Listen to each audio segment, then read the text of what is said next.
দীর্ঘ একটি সপ্তাহ পর সবাইকে আমন্ত্রণ জানাচ্ছি আমি খান মোহাম্মদ। সবাই দেখছেন শিকার। শিকার এমন একটি অনুষ্ঠান যেখানে মানুষ তার করে যাওয়া পাপ এবং অপরাধ বোধ থেকে এসে একটি স্বীকারোক্তি দেয়। এই অনুষ্ঠানে আজকেও আমাদের মাঝে একজন গেস্ট রয়েছেন। সরাসরি চলে যাব সেই অতিথির কাছে এবং শুনবো কী কারণে উনি আজকে আমাদের এই শিকার অনুষ্ঠানে এসেছেন। সময় নষ্ট করবো না, সরাসরি যাচ্ছি আজকের অতিথির কাছে। আপনাকে আমন্ত্রণ জানাচ্ছি শিকারে। কেমন আছেন আপনি? আলহামদুলিল্লাহ। আচ্ছা, আপনার নাম কি? আমার নাম হচ্ছে আরমান। আরমান? জি। আচ্ছা, আপনার বাড়ি কোথায়? বাড়ি হচ্ছে আপনার বরিশাল। বরিশালে? জি। ঢাকায় কতদিন থেকে আছেন আপনি? ঢাকায় অনেক বছর ধরে, প্রায় আপনার 7-8 বছর ধরে। 7-8 বছর? জি। আচ্ছা, আর বাবা মা আছেন আপনার? বাবা নেই, আম্মু আছে। আম্মু আছে। উনি কি ঢাকায় থাকে এখন নাকি বরিশালে? না, উনি বরিশালে আছে। বরিশালে। ভাই বোন? ভাই বোন আছে, দেশের বাড়িতে আছে সব। মানে কয় ভাই বোন আপনারা? আমরা হচ্ছে 3 ভাই 3 বোন। 3 ভাই 3 বোন। আপনি কি সবার বড় না ছোট? আমি হচ্ছে মানে সবার 5 নম্বরে আছি। 5 নম্বরে আছেন? আমার ছোট একটা বোন আছে। আচ্ছা, পড়াশোনা কত দূর করছেন আপনি? পড়াশোনা তেমন একটা করা হয় নাই, আপনার এসএসসি পর্যন্ত। এসএসসি পর্যন্ত করেছেন বরিশাল থেকে? জি জি, বরিশাল। আচ্ছা, ঠিক আছে। আপনি যেই কারণে আজকে আমাদের এই অনুষ্ঠানে এসেছেন সেই ঘটনাটা শুনবো। কি কারণে এসেছেন? ঘটনাটা হলো, আমি হচ্ছে কি আপনার ফেসবুকে কিছু প্রতারণা করতাম। ফেসবুকে? মানে ফেসবুক মার্কেটিং? হ্যাঁ, মার্কেটিং নিয়ে প্রতারণা করতাম। তো হচ্ছে আপনার বিভিন্ন প্রোডাক্ট নিয়ে প্রতারণা করতাম।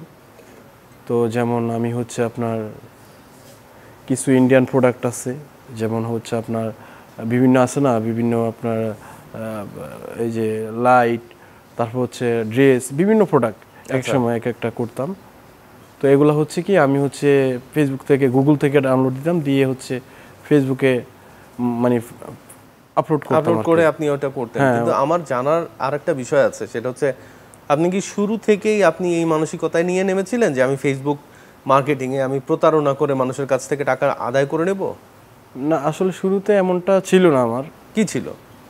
শুরুতে তো ছিল যে অন্য কিছু করব, বা একটা ভালো অন্য কিছু কি, একটা ভালো জব টপ করবো, বা তো তেমন একটা জব আসলে পাচ্ছি না দেখে আসলে আমার এই প্রতারণাটা হচ্ছে নামতে হচ্ছে আর কি। যে পরে চিন্তা করলাম একটা পেজ খুলে দেখি কি করা যায়। ফেসবুকে অনেকে হচ্ছে প্রতারণা করে, তো আমি চিন্তা করলাম দেখি আমি করতে পারি কিনা। কবে করলেন আপনি প্রথম এই আইডিয়াটা? কিভাবে আসে আপনার মাথায়? মানে আপনার কি কোনো বন্ধু আপনাকে বলেছিল, নাকি আপনার নিজে থেকেই মনে হলো যে এরকম করি? না না, আসলে বন্ধু বলতে আমি হচ্ছে আপনার একবার ফেসবুক থেকে প্রতারিত হয়েছি এরকম। আচ্ছা, তারপর থেকে আমার মাথায় থিম আসলো আমিও করব।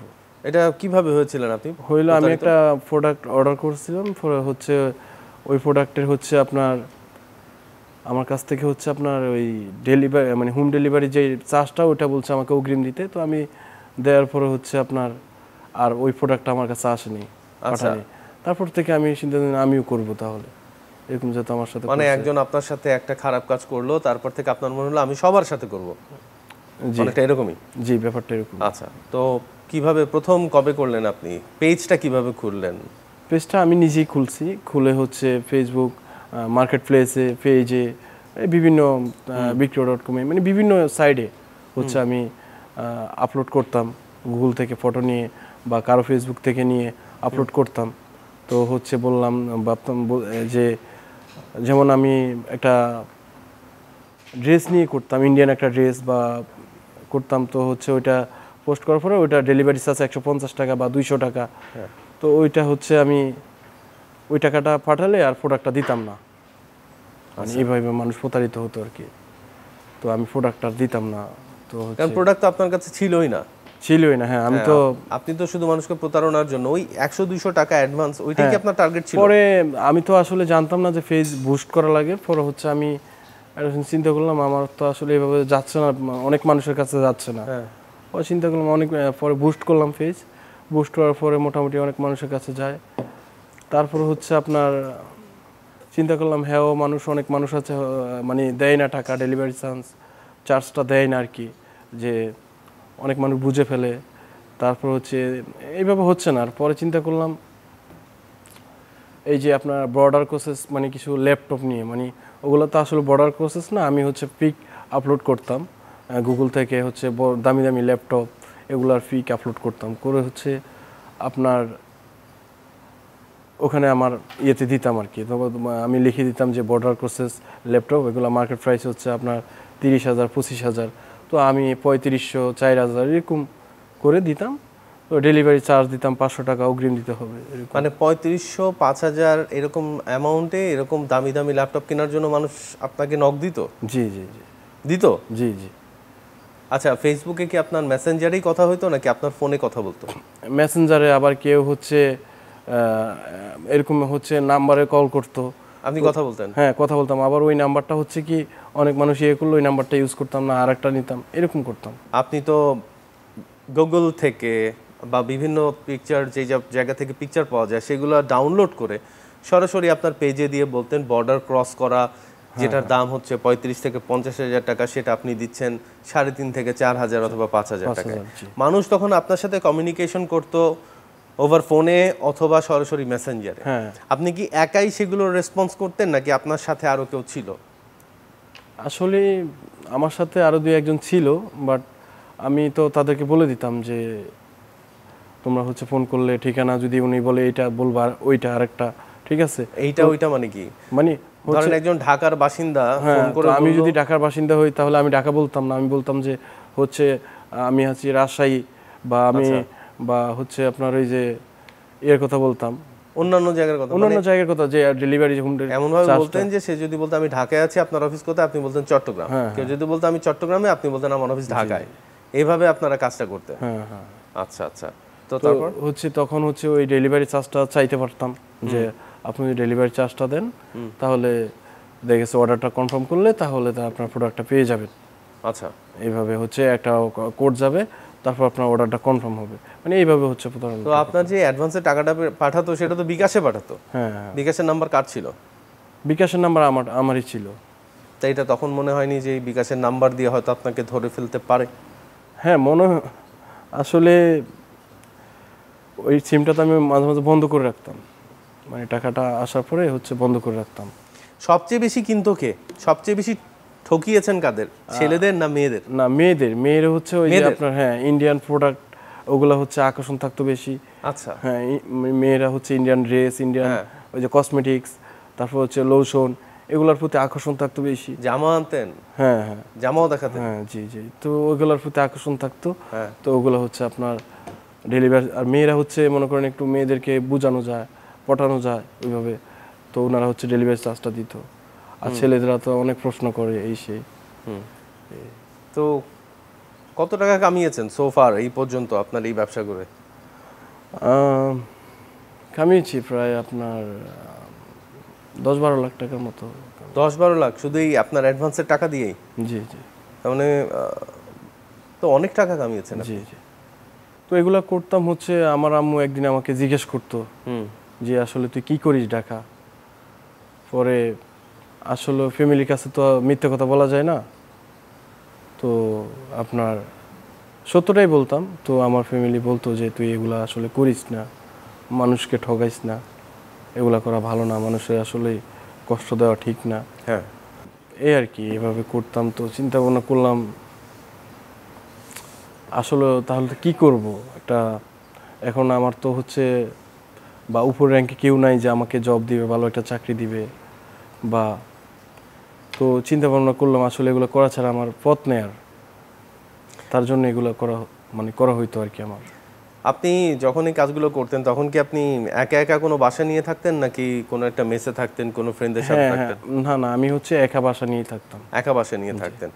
আর এমনি যখন আপনারা কোনো একজন মানুষের সাথে যখন এরকম কাজ করতেন, ধরেন যেটা করে যে যখন প্রতারণা করবেন তখন হচ্ছে হলো আপনার একটা জায়গা বেশি দিন মানুষ থাকে না, আরেকটা জায়গা চেঞ্জ করে, এক জায়গায় কিছুদিন থেকে আরেকটা জায়গায় চলে যায়।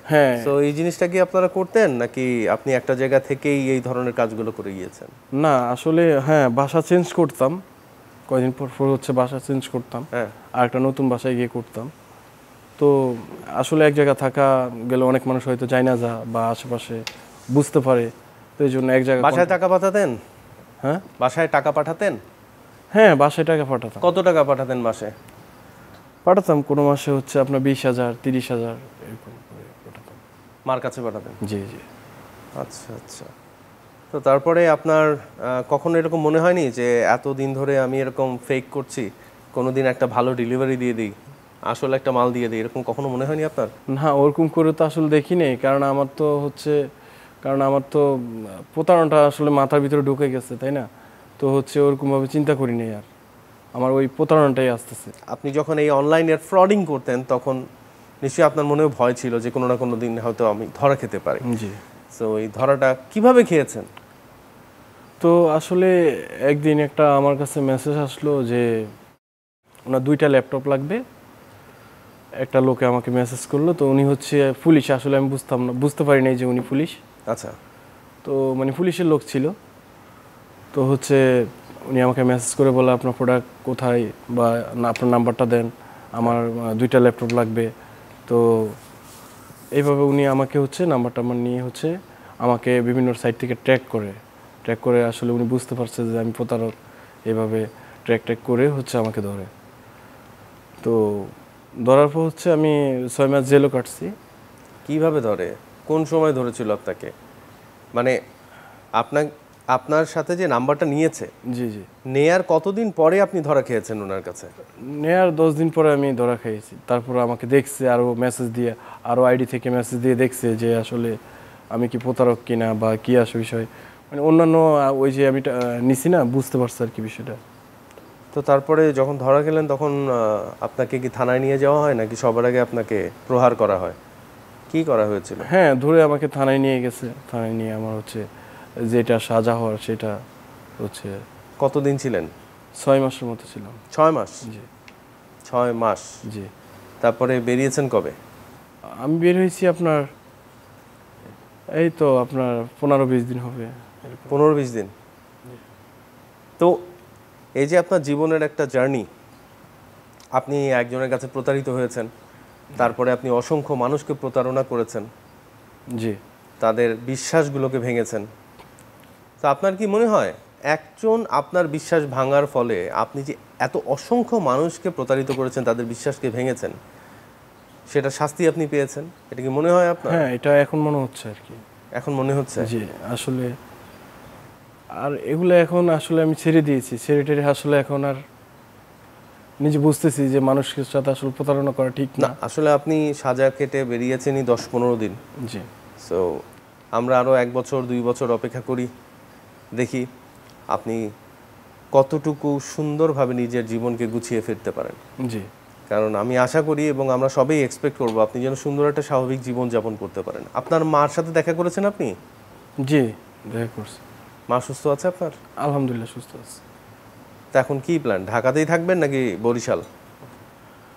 না, আপাতত হচ্ছে ঢাকাতে একটা ছোটখাটো একটা কোম্পানিতে জব নিয়েছি, ওখানে আছি, ওখানে জব করতেছি। এই 10-15 দিনের ভিতরে আপনার জব হয়ে গেল? হ্যাঁ, আমার একটা ফ্রেন্ডে হচ্ছে একটা কোম্পানিতে জব করতো, তো হচ্ছে ওর মাধ্যমে হচ্ছে আমি জবটা নিয়েছি। কি জব করেন?